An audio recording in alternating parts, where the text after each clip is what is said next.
What's going on, cronies? Cat Burglar here. Happy Wednesday. We're getting after it again today. Another 1-in-1 day. We cashed the Vegas Aces and we lost the under on points, rebounds, assists for Caitlin Clark. So a 1-in-1 day.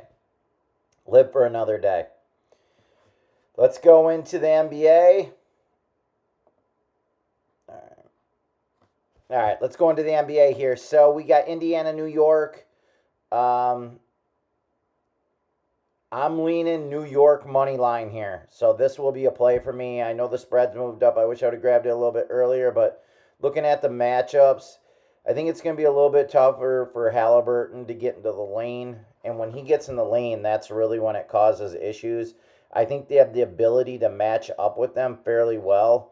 They kept the Celtics out of the lane very well. And I think when Indiana can shoot the three, and they got shooters, but I think when you can keep a team out of the lane, I think,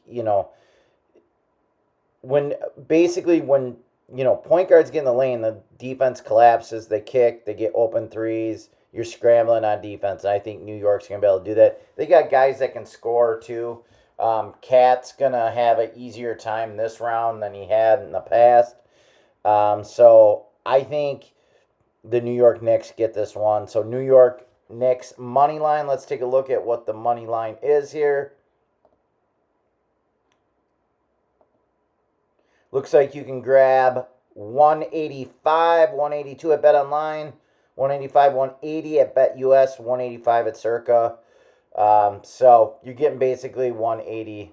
So that's what I'm playing tonight. Nothing huge, but that's what I'm playing there. WNBA. Let's go into the spreads here first. You got Dallas, Minnesota. They just played a couple nights ago. Minnesota beat them fairly easily. Looks like Dallas is going back to Minnesota again. Spread's pretty high here. Last game, they did not have an answer for B. Basically, Collier, and she had a huge game. What I'm playing in this game is Paige Becker's under 15.5 points. I've watched Dallas, every one of Dallas's games. Paige got a couple steals late in the game. Otherwise, she probably would have ended up with 13 points or so. She doesn't look super aggressive right away in the season, feeling things out. I look for her after a pretty good game last game. I think she had 17 or 19 points to come back down to earth. They boosted this line up a couple points. I think it should be really 13.5. It's at 15.5. I'm going under 15.5 points. Also in this game, Arika points are at 17.5. She had an absolutely terrible game, Arika did. I think 2 of 15. Played like absolute shit. Good players like her in sports always want to bounce back. I see her going over 17.5 points. I think she had 8 or 10 points with just really playing horrible. And I think she will go over that. So over 17.5 points for Arike. I don't really have a play. I was looking at, guys know how much I like Kelsey Plum over her points, but they really jacked those up to 22.5. Even though she had 18. She didn't play particularly well last game. I think she'll probably go over 22.5, but that's not a play for me. So, and the rest of the spreads, I don't really have. Washington is better than people think. They're starting to price that into the market at 5.5 here. Now it's 5.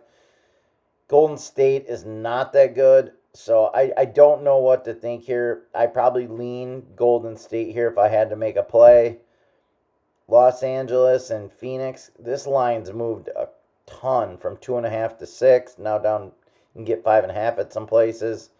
And I went over the Dallas, Minnesota line. It's just too big for me at this point. I would lean Minnesota if I had to play this. But playing a team a second time in, basically 3 or 4 days is always hard to do. So I'm going to lay off any of the spreads. And I'm going to go with those 2 prop bets and the New York Knicks money line.